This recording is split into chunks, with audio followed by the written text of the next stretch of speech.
Alright guys, Idaho 4 and Bryan Kohberger are back in the news today with another mystery source giving information to News Nation. So let's talk about that.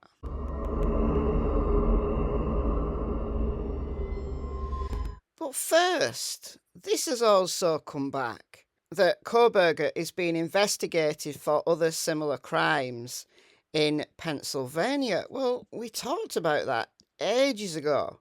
I did a video on Michelle Walks, which is my second channel, and if you're not subscribed to Michelle Walks, please subscribe, because I do a lot of content over there that people miss. Look at all this content. Look at it all that you might have missed. But a month ago, findings from reviews from Pennsylvania cold cases. And this was a month ago.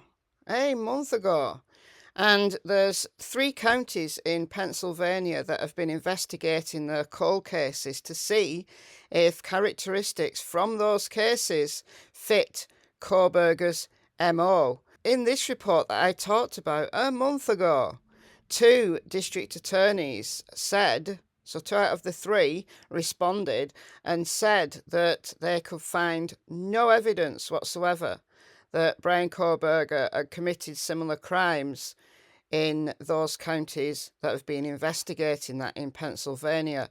Now, I made the point that even if Kohberger hadn't murdered before, there is still the possibility that he'd been committing lower level crimes, potentially crimes that weren't reported, things like stalking, etc.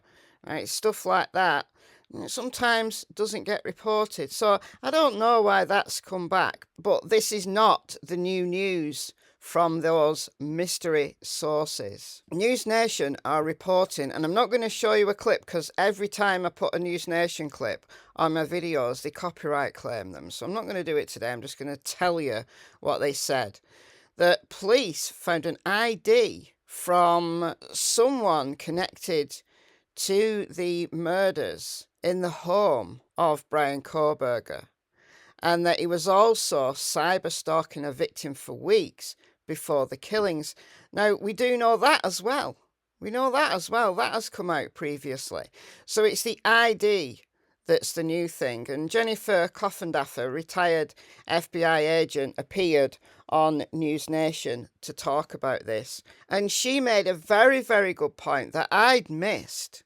So did you pick this up when you went through all of the search warrant documentation? I didn't pick this up, but Jennifer Coffendaffer did. So this is from his parents' home in Albrightsville in Pennsylvania. And one of the things, can you read that?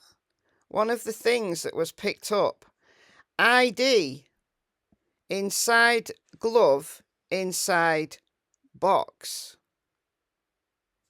ID, can't make that word out, but ID, inside glove, inside box. I just read that as there was an ID inside the glove box in the car.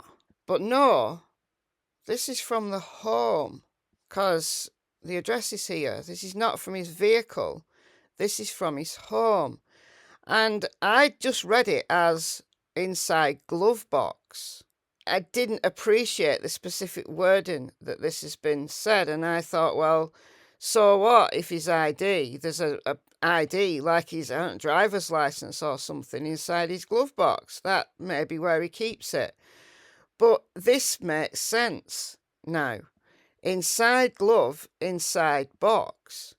So inside a glove, so there was someone's ID inside a glove, and then that was inside a box. That is weird. So what kind of glove was it? Was it one of those nitrile gloves?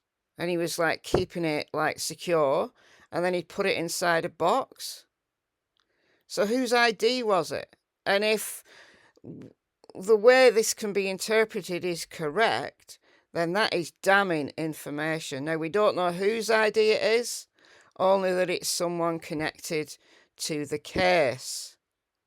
That is damning evidence, because whoever's ID that is, if it's from anybody inside the murder house, then They've got him banged to rights right there. Why would he have a glove with an ID inside it, inside a box?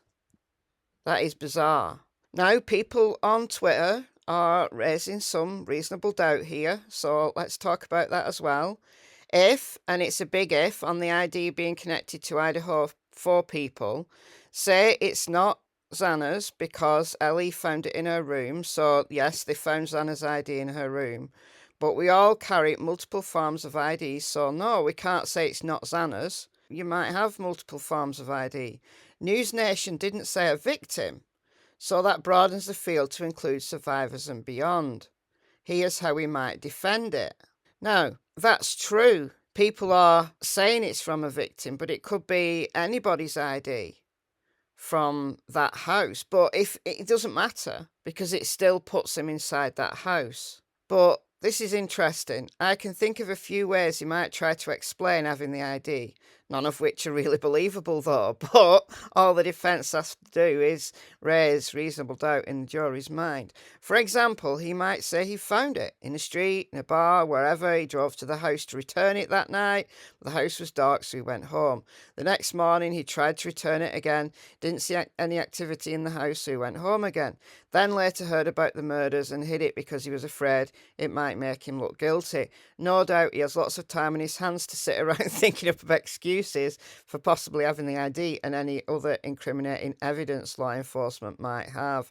So, yeah, reasonable doubt. It's down to a jury to determine that. But totality of the evidence, people who are saying Bryan Kohberger are being framed, no, I'm sorry, I don't believe that. In my opinion, the totality of the evidence will show that Bryan Kohberger was the killer. That's my opinion. All right, guys, let me know your opinion in the comments below, and I'll see you very soon in the next video.